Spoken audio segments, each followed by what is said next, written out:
panel of papers of 3 of our brilliant students here at NYU in the social work program. And all 3 of these papers came from some of their research they had done in policy courses where they're looking at social policy issues, addressing a number of different topics. Today we have education, we have Native American land rights, and we have order, but I think I'm going to have Jean go first. Jean's title is No Solace in Solitary, the Cultural and Psychological Consequence of the Resurgence of Solitary Confinement in New York Prisons.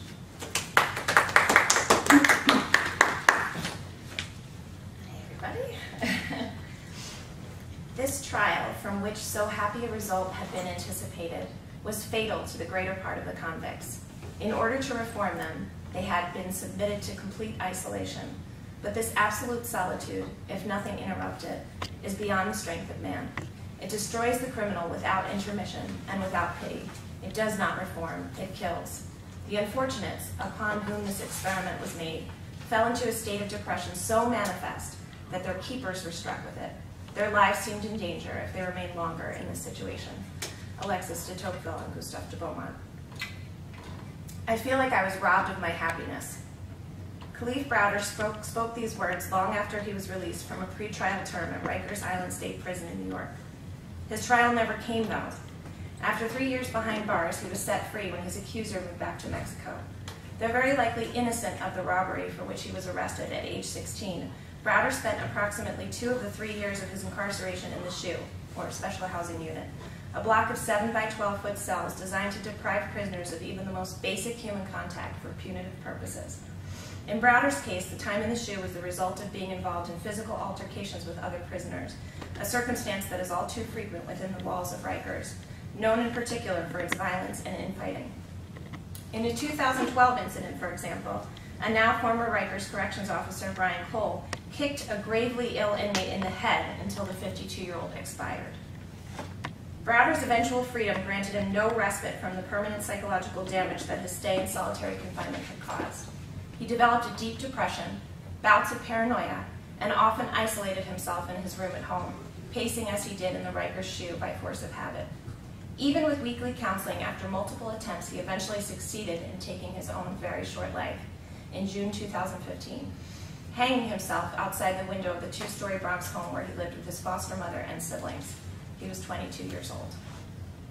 Following Browder's death in January 2016, the Obama administration announced a ban on solitary confinement for juvenile offenders in the federal prison system, saying the practice is overused and has the potential for devastating psychological consequences. This order came a month after the settlement of a class action lawsuit filed in 2011, Peoples v. Fisher, which resulted in a number of dramatic reforms to regulations on punitive solitary confinement in the New York State prison system. Peoples spent 780 consecutive days of his incarceration at New York State Greenhaven Correctional Facility in solitary confinement. His complaint was later amended to challenge the constitutionality of New York State's use of solitary confinement as a punishment for minor infractions. Peoples had been serving a sentence for 2 counts of first-degree rape, and yet Browder, a minor convicted of no crime, was held in solitary confinement for nearly the same length of time.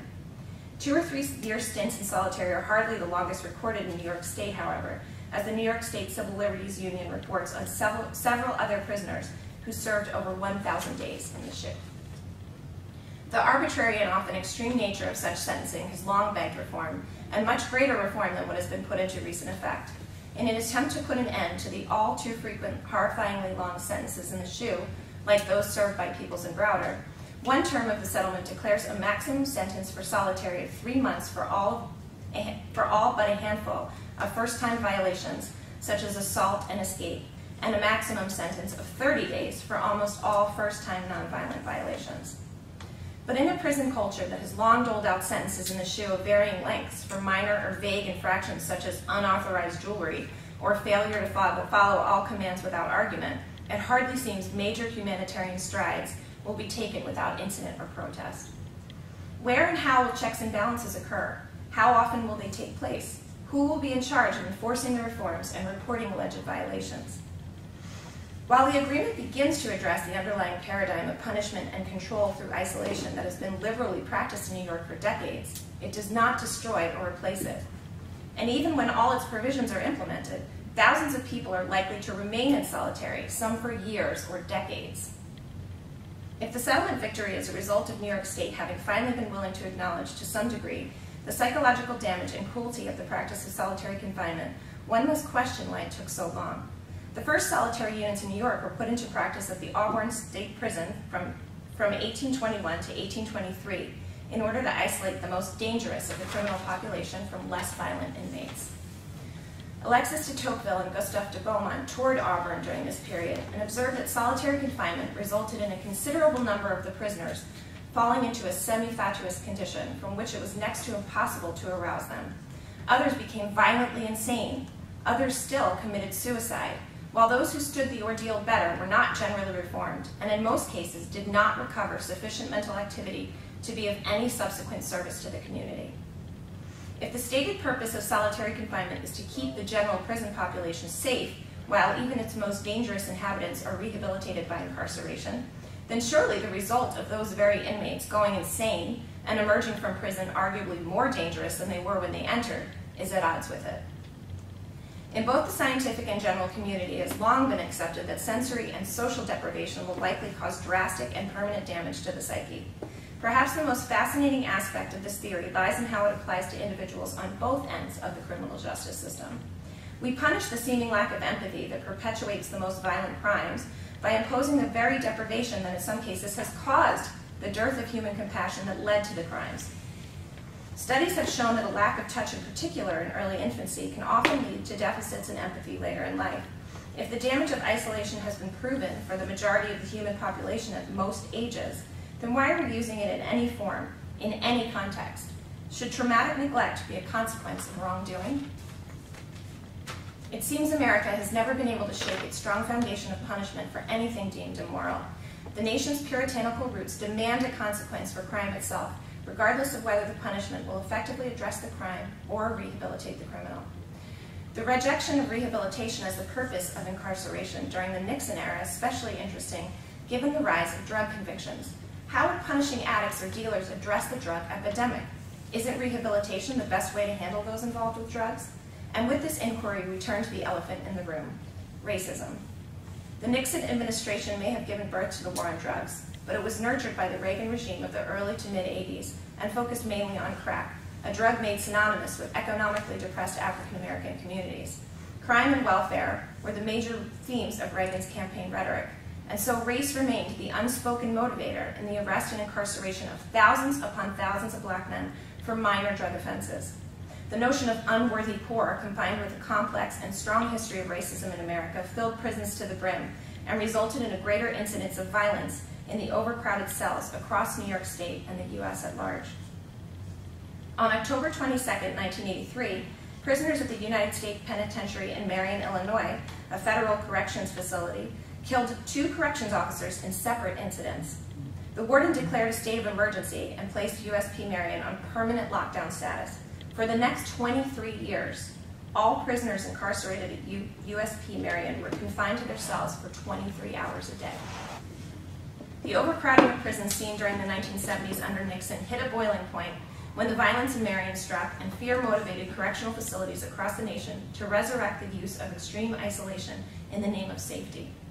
Had all the research about the harmful effects of solitary confinement been forgotten, or did no one care, given the national sentiment of being tough on crime?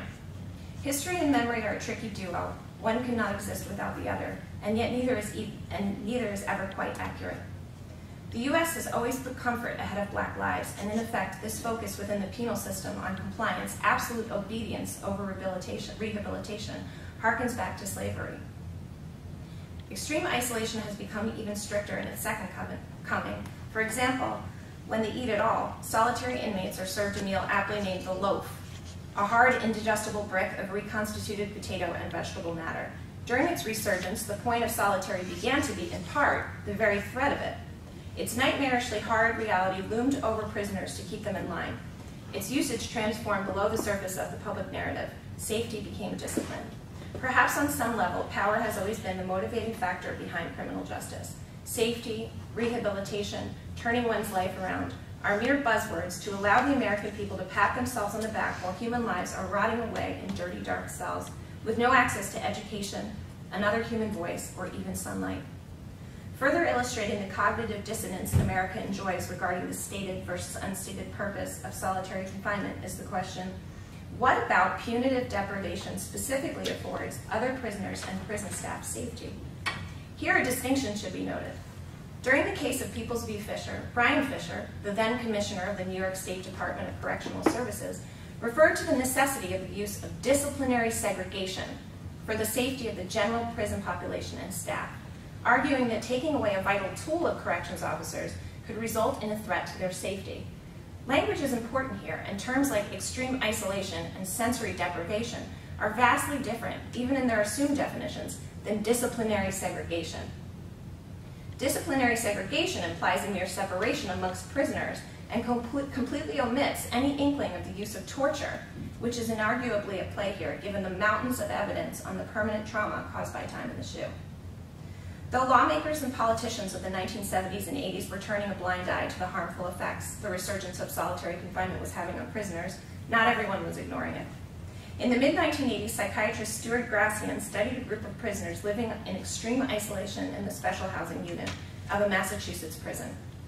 He identified a variety of negative physiological and psychological symptoms, which he called SHU syndrome, exhibited by these prisoners.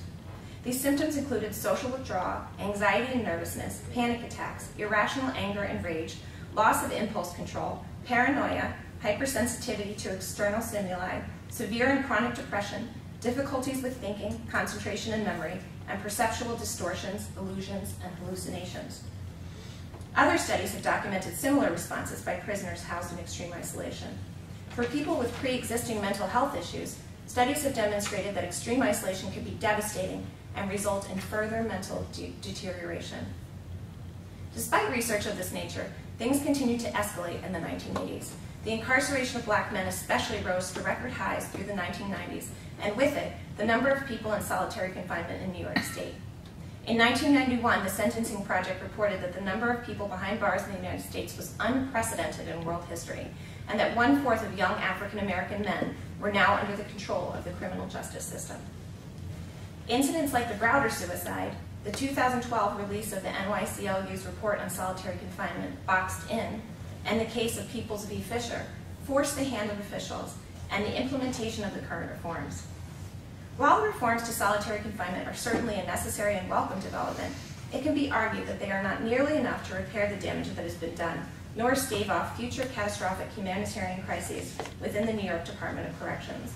Their stated purpose is to prevent undue harm to inmates, but simply using vague language to enact into law shorter sentences in the SHU and restrictions on the use of the SHU does not truly address the gaping wounds left by solitary confinement. Why not do away with it entirely then? One might argue that the true purpose of the reforms was to halt further investigation by organizations like the NYCLU.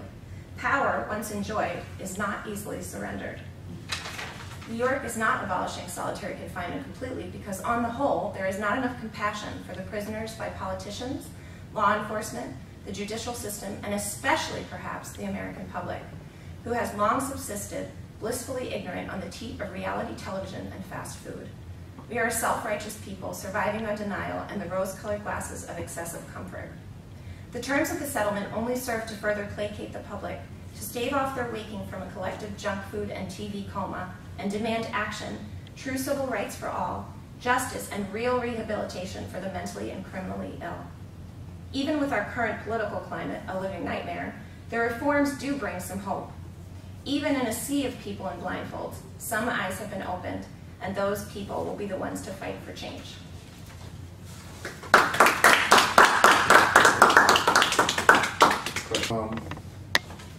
I think Jesse will have you present next. Jesse Cordero is just graduated with his master's this past semester. This is his second time presenting here at the conference. And his paper is titled, "The Lies and Thefts That Just Never End, The Case of Native American Land Rights." So, Jesse.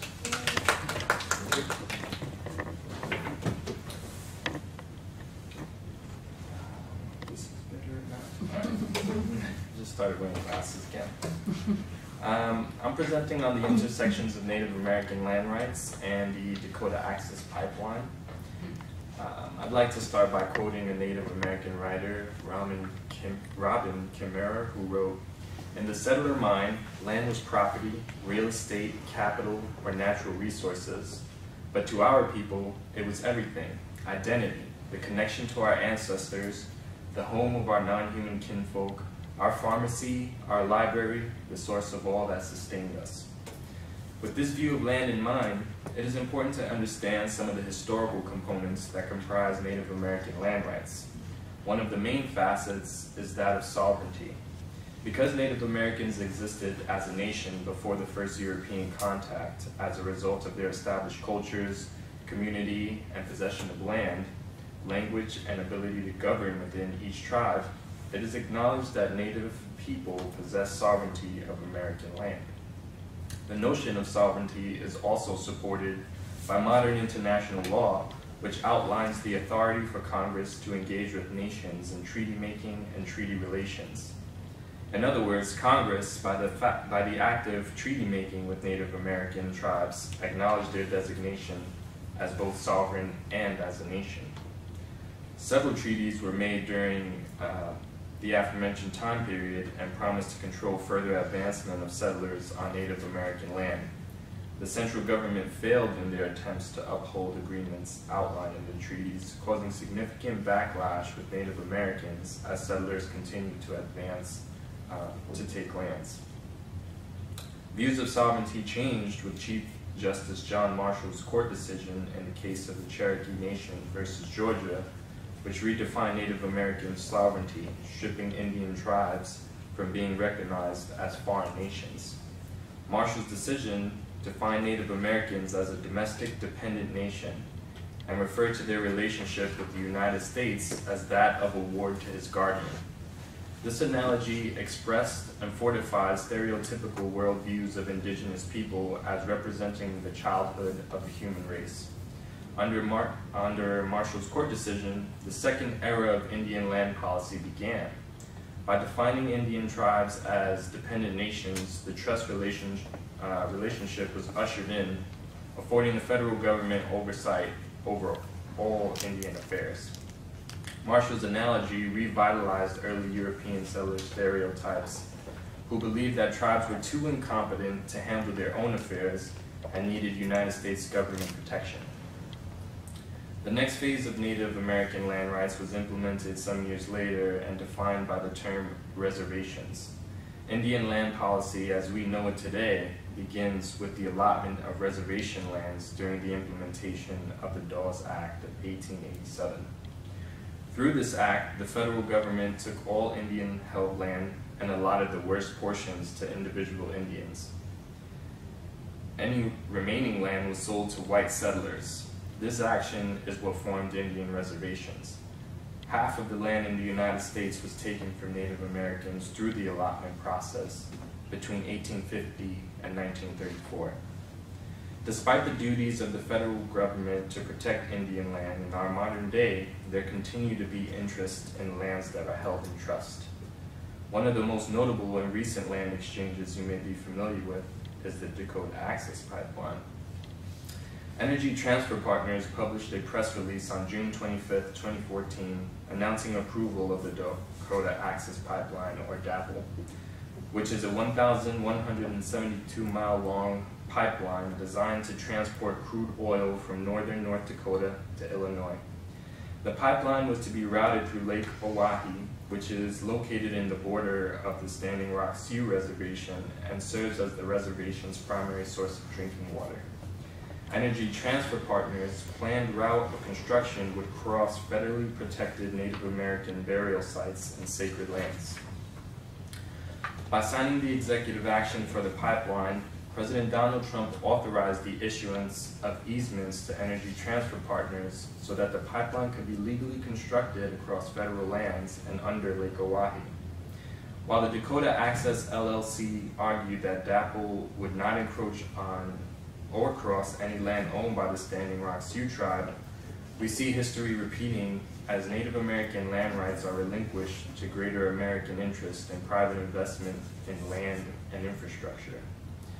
The territory in question is known as the Black Hills and was promised to the Sioux tribe in the 1851 and 1868 treaties of Fort Laramie.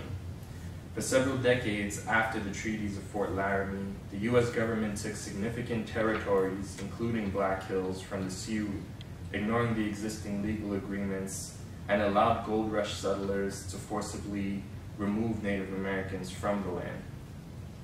Despite no longer owning the land outright as the treaties of Fort Laramie intended, the Sioux tribe sought to protect its interests through the enforcement of regulations that fall under the National Historic Preservation Act.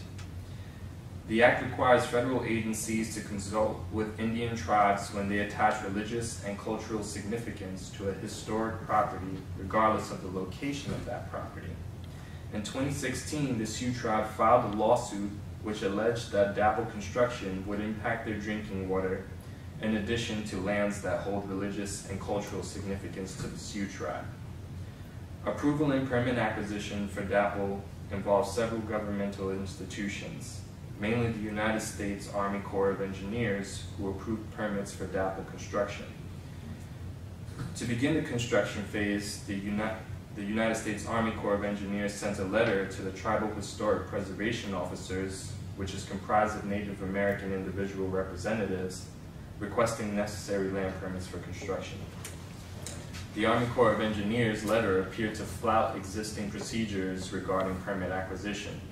In particular, they seemed to attempt to circumvent Section 106 of the National Historic Preservation Act, which outlines a regulation for agencies to conduct an evaluation of a project's adverse effects on identified historic properties. Prior to making the request for land permits, the Army Corps of Engineers had not completed the required evaluation. In addition, the Army Corps of Engineers must consult with Indian tribes and consider their views and concerns about historic preservation issues when making final project decisions. Throughout this process, the Sioux tribe maintained that they were not properly consulted by any agency in regards to dapple construction. Section 106, if observed appropriately, would effectively engage the local tribe throughout the process as a collaborative body and would avoid a hustled-in permit acquisition process. In response to the letter received from the Army Corps of Engineers, the Tribal Historic Preservation Officers requested an archaeological assessment of the area in which the pipeline was to be constructed. 10 months after the initial request, the Army Corps of Engineers published an environmental assessment, which indicated there would be no historic properties affected. Additionally, the Army Corps of Engineers stated that they complied with and fulfilled their duties under Section 106 through the generation of the environmental assessment. Interestingly, the Army Corps of Engineers did not produce the archaeological assessment that the Tribal Historic Preservation Officers originally requested. Several federal agencies contested the findings of the environmental assessment. In one letter, the Department of Interior acknowledged Sioux land rights by stating the department holds more than 800,000 acres of land in trust for the tribe that could be impacted by a leak or a spill. Other letters from the Environmental Protection Agency and American Council on Historic Preservation supported further evaluation of the land, since the environmental assessment did not clearly identify or explain how the Army Corps of Engineers determined that no historic properties are affected, nor did it explain potential impacts to connected areas. Despite the letters submitted to further investigation of the site in question, no further action was taken. The findings in the environmental assessment remained incomplete. By the end of July 2016, permits were issued for construction to move forward. The Standing Rock Sioux filed an injunction in August 2016 based on the aforementioned concerns, highlighting that a proper assessment was not completed. The injunction sought to withdraw permits approved by the Army Corps of Engineers for continued construction of the pipeline. Further supporting the request for an injunction, Tim Mentz, a Native American archaeologist, submitted a report on September 2, 2016 as part of the Standing Rock Sioux Tribe's lawsuit. Ment's report speaks to the discovery of a feature that may have been indicative that a major leader, likely a highly respected chief, was buried nearby. Within less than 24 hours, Dakota Access continued construction on the very sites that were presented by Mintz, possibly destroying them permanently. Underscoring the values and ideologies of the stakeholders who are pro-pipeline, Dakota Access plowed a 2-mile-long, 150-foot wide path on land the Sioux tribe identified as having significant cultural value, while their request for an injunction was still being decided in court. The DAPL pipeline in this respect was literally bulldozed into implementation, erasing any sacred land that could have been cause for a rerouting of the pipeline. By this point, nearly 50% of the pipeline was completed, and it was clear that not even a pending federal court decision would hold construction. By December 2016, the Obama administration made a decision to delay the final permits required by Dakota Access to continue construction on DAPL. President Obama's decision to stop construction on DAPL is consistent with his administration's message on combating climate change, lowering carbon emissions, and supporting job growth in renewable energy. The temporary halt on construction, however, came at the end of the Obama administration. As one of his first actions in office, President Donald Trump signed an executive action on January 24, 2017, approving DAPL construction. With the decision from the Trump administration, we have to consider the economics of DAPL and the stakeholders involved. Energy Transfer Partners touted the main goals of DAPL as creating an influx of jobs in North Dakota. The project would also provide economic revitalization to a struggling region. These two promises made in support of construction of DAPL need to be considered in lieu of the losses that the Sioux tribe would incur, such as tribal sovereignty, clean water, losses to environmental justice, holy lands, treaty rights, and antiquities. One of the most important goals of DAPL was the creation of 12,000 jobs. However, upon completion of the project, only 40 jobs will remain permanent to perform maintenance and operations functions of the 12,000 projected. While 40 individuals will now have employment, this is insignificant in comparison to the number of unemployed individuals there will be after the completion of the pipeline. This point underscores the conflict between the stated economic intent of the pipeline and the stark economic outcome. In addition to job creation, Energy Transfer Partners stated the pipeline would provide economic revitalization to a struggling region. This means when oil production begins, 4 states in which the pipeline is expected to run through will begin to see $55 million in tax revenue on an annual basis. This revenue, however, is shared among the 4 states, with each state estimated to receive approximately $13 million in tax income. Thus, although Energy Transfer Partners touted revenue generation for localities as one of the most positive results of DAPL construction, when compared to marijuana revenue generating an estimated $20 million of tax revenue monthly in the state of Colorado, we begin to see how insignificant the tax dollars from DAPL will be in reality. Energy Transfer Partners' final argument that DAPL would bolster American energy independence found a synthetic political climate when the Trump administration assumed office in January 2017 and brought about major economic ideology changes. Under the Obama administration, emphasis was placed on climate change and environmental justice, whereas under the current administration, the priority has been to achieve energy independence from foreign oil imports. By producing oil in the United States, Energy Transfer Partners stated that they sought to increase America's energy independence by way of producing 100% domestic crude oil for 100% domestic consumption. Despite Energy Transfer Partners' claims, DAPL would minimally increase American energy independence. The Energy Information Administration reports that Americans used 7.19 billion barrels of oil in 2016. On average, 19.63 million barrels of oil were used each day. To provide perspective, Energy Transfer Partners project that DAPL will pump 570,000 barrels per day at its peak performance. By these figures, DAPL is only able to produce 3% of the total oil needed to free America from foreign oil imports. The discrepancies between energy transfer partners' stated goals of job creation, revenue generation, energy independence, and the projected outcomes, which are all considerably less positive than energy transfer partners asserts, raises a question.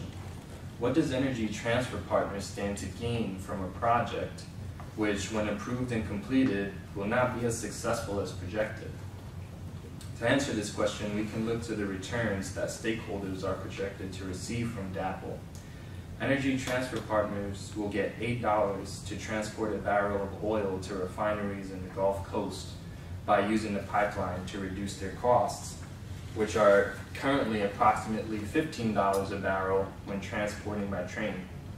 By providing a cheaper method of transportation for oil producers, Energy Transfer Partners and its investors stand to make more than $1.5 billion annually, assuming DAPL is used at its peak performance, moving 570,000 barrels of oil per day. In a matter of a few years, the $3.7 billion cost of the project will have been paid back, leading to even higher profits for stakeholders. Additionally, with only 40 permanent employees on staff, overhead costs will have minimal effect on Energy Transfer Partners' profit margin. Finally, it's important to note that Energy Transfer Partners shares profits with several different investors, including President Trump, who holds shares in Energy Transfer Partners, totaling between $500,000 to $1 million. And during the 2016 presidential election, Energy Transfer Partners CEO donated $100,000 to Trump's presidential campaign. The intersection of money and politics appears most crudely in this situation. Between the greater political influence Energy Transfer Partners now has and the potential financial windfall they are expected to generate once construction is complete, we find the strongest economic motivator for DAPL has less to do with job creation, revenue generation for localities, and energy independence, as Energy Transfer Partners alleged, and more to do with sheer corporate profit. To assess the social setting related to DAPL, we can look to the controversy of the pipeline's established route. Throughout the route planning process for the pipeline, several landowners and the town of Bismarck, Missouri, requested the pipeline be rerouted. 17 reroute requests were granted to landowners to avoid or decrease impacts to environmental features, or to facilitate favorable construction conditions. The original route plan was to pass 10 miles north of the town of Bismarck instead of half a mile from the Sioux Tribe's reservation. The pipeline's final route through Lake Oahe was chosen because it was determined that passing near Bismarck could have a negative impact on the area in the advent of an oil spill. It also acknowledged an oil spill near Bismarck would have wrecked the state capital's drinking water. No similar consideration was given to the impact of the pipeline on the Sioux's water supply from Lake Oahe, which is just half a mile away from the reservation. Reverend Jesse Jackson spoke on this matter when he said the reroute through Lake Oahe is the ripest case of environmental racism he has seen in a long time. One of the key aspects of DAPL policy analysis must be based in the history of Native American land rights. One word summarizes our current analysis as well as the history of land acquisitions from Native Americans: injustice. Injustice can be defined as occurring when one or more groups of people seek to achieve their own perceived economic, cultural, and political aspirations while putting another group at risk or harm. The act of settlers creating a new narrative for the indigenous inhabitants of a given land or erasing the inhabitants completely is unjust. Native American history is rife with examples of settlers empowered by the government, ignoring Native American land rights in the pursuit of an alleged greater economic benefit for all. By way of the injustices that have taken place since colonial times, settlers have pushed Native Americans to contend with smaller and smaller land reserves, high unemployment, and overall lesser quality of life than their pre-colonial ancestors. The settlers' work continues as DAPL serves to further move the United States toward Native American erasure in order to fulfill economic self-interest.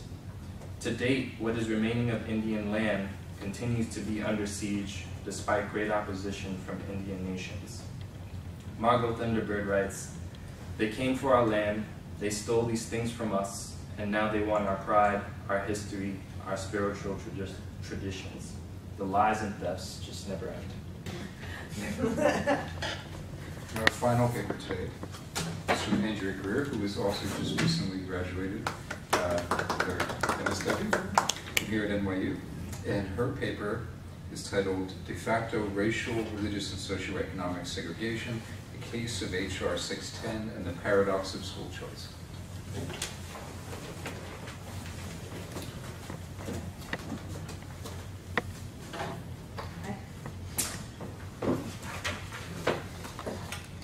So, the idea of school vouchers to subsidize a free public education and to allow people to have school choice began in 1870 in France, after the French were defeated in the Franco-Prussian War. Many French citizens blamed the war's defeat on the poor school system and were looking for a way to improve education for French children. In 1872, a French parliamentary commission recommended a religious school voucher plan that is similar to the one proposed in the United States today. This idea, however, was quickly defeated, as the French citizens did not agree with allocating public funds to church schools. In 1955, in the United States of America, economist Milton Friedman argued that a competitive educational market would most effectively improve public schools. Friedman suggested that we create a voucher system, allocating public funds to allow parents to attend schools of their choice. He argued that with this system, schools would compete to do their best, meet high standards, and increase student skills because each school wanted the funds to stay afloat. Though Friedman was outspoken, the idea received little support at that time. In 1954, in the decision in Brown versus Board of Education, the Supreme Court ordered desegregation of public schools. A number of U.S. citizens did not agree with this decision. Some looked for ways to keep their children out of mixed-race schools, open private schools that became known as segregation academies, and considered using school vouchers to create a way out. In 1956, in Virginia, the legislature created a tuition grant program, and in 1960, a scholarship plan that gave students tax dollars to attend any qualified non-sectarian school in their district. These programs pulled the white students out of the public school systems and helped maintain segregation in public schools. In the 1960s, President Lyndon Johnson supported the idea of school vouchers and suggested creating a system where the poorest citizens received the largest vouchers. President Nixon, after Johnson, further supported this proposal, but the idea was not successful. In 1971, the panel on non-public education of the Nixon administration's Presidential Commission on School Finance proposed Parochiaid, a program to provide public money to religious schools. That same year, the Supreme Court held 8-0 in Lemon versus Kurtzman that distribution of tax dollars to private schools had to meet all of the following three tests to be constitutional. Its purpose be secular, its main effect to neither advance nor inhibit religion, and it would not excessively entangle the state with religion. The fear of unconstitutionality, rightly so, prevented Parochiaid from passing. In 1983, under President Reagan, the authors of A Nation at Risk declared that our country was headed towards defeat in a global economic war and that the public schools were to blame. This was, to Americans, a frightening idea, setting the stage for proposing a school voucher program in the 1980s and 1990s. Until the 1980s, the idea of school vouchers faced public opposition due to the strong support for the constitutional prohibition of entanglements between church and state. In addition, before this time, there weren't many viable alternatives to public schools, so the idea didn't make sense. But now, with the threat of the U.S. losing superpower status, the idea of vouchers slowly was gaining support. During his presidency, Ronald Reagan tried to move voucher legislation through Congress 3 times, but even though the idea was becoming more popular, Reagan was not successful. In 2001, under President George W. Bush, the No Child Left Behind Act brought public school choice into federal law, mandating that parents with a child enrolled in a school that is identified as underperforming can transfer the child to a better performing public school or public charter school. Vouchers, however, could not be used for private schools, and even a small pilot voucher program that was proposed was defeated and removed from the bill before signed into law. Still, the push for vouchers was not over. In 2002, the Supreme Court, in a 5-4 ruling, stated that the voucher program in Cleveland, Ohio, did not infringe on the separation of church and state. This ruling reversed the 2000 appeals court decision that struck down the voucher program due to the fact that nearly all of the families receiving the vouchers sent their children to Catholic schools. In January 2004, Congress passed the first federally funded school voucher program, designed for low-income students in the District of Columbia and allocating $14 million to carry out the plan. Then, in February 2004, the Supreme Court in Locke v. Davie ruled that a school voucher program does not constitute the establishment of religion and didn't let a student use public funds to study to become a church pastor. As the Republicans took more control over the states and their legislatures, they expanded voucher programs. At this time, the three largest voucher programs are in Indiana, Louisiana, and Ohio, collectively enrolling more than 1/3 of the 128,000 voucher students nationwide. This year, on January 23rd, Representative Steve King, Republican congressman from Iowa, introduced H.R. 610 in the House. The purpose of this bill is to distribute federal funds for elementary and secondary education in the form of vouchers for eligible students and to repeal a certain rule relating to nutrition. The bill repeals the Elementary and Secondary Education Act of 1965 and limits the authority of the Department of Education, such that the Department of Education is authorized only to award block grants to qualified states.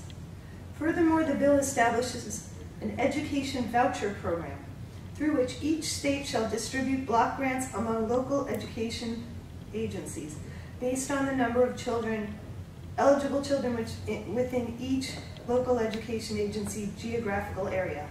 From these amounts, each LEA shall, 1, distribute a portion of funds to parents who elect to enroll their child in a private school or to homeschool their child, and 2, do so in a manner that ensures that such payments will be used for appropriate educational expenses. To be able to receive a block grant, a state must, 1, comply with education voucher program requirements, and 2, make it lawful for parents of an eligible child to elect to enroll their child in any public or private elementary or secondary school in the state, or to homeschool their child. So the development of H.R. 610. H.R. 610 was proposed at a time when the United States has a conservative Congress that is opposed to social services, a president that wants to build a wall due to his perceived border threats, and social media talk of a corrupt press, a failing healthcare system, and a failed education system. All of these ideas, even though most not true, create a response of fear in the American people, causing citizens to step back, become more selfish, and stick to their own kind to protect themselves from the perceived threat of others. H10 is supported by wealthy conservative stakeholders, shaking the confidence of the American citizens while they further their own agendas and fill their own pockets. Evidence shows that the desire for school vouchers and school choice is not motivated by a desire to create an improved school setting for all, but truly is motivated by stakeholders' desires to remove their children from other children on racial, religious, and socioeconomic grounds while making the federal government pay the cost, even if it compromises the education of those less privileged. Politically, the new administration is intent on making America great again, which first of all is supporting a Hollywood myth that America ever was great, and second includes an agenda of abolishing social systems that benefit minorities, all genders, and the poor. Socially, the middle class is feeling deprived, believes that the American government owes them more, and believes that the immigrants and minorities are to blame for their situation. Economically, there is a large gap between the middle and upper class, and the middle class unfortunately and falsely believes that this current administration cares about them and is going to bring wealth to all U.S. citizens.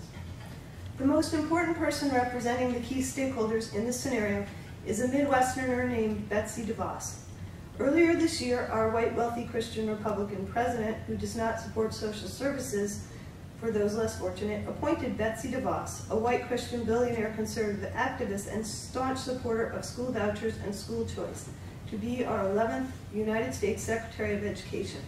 This woman has no prior experience in government or in education, but to Trump's pleasure represents the key stakeholders who aim to enact this bill. Due to staunch religious views that stem from the Christian Reformed Church, a Dutch sect of churches in western Michigan, and before elected to her position, Ms. DeVos over the years proved she would support Trump's agenda as she donated hundreds of thousands of dollars to Christian organizations that seek to privatize education and blur the separation of church and state in the schools. In 2000, Ms. DeVos gave millions of dollars to help underwrite a ballot initiative to introduce school vouchers in Michigan. When 69% of the voters rejected this ballot, she poured millions more into a political action committee to bring money to nonprofits and legislators that were pushing school reform policies. Ms. DeVos's aggressive style and endless coffers of money created a political organization that had more money than Michigan's biggest teachers union, enabling her to fight against legislation to shut down low-performing charter schools. When in Detroit, where 83% of students are black and 74% are poor, and charter schools began proliferating, public schools have been in steady decline, as it is hard to keep public schools afloat when charters siphon money away from public schools, and in Detroit took away 20% or more of enrollment.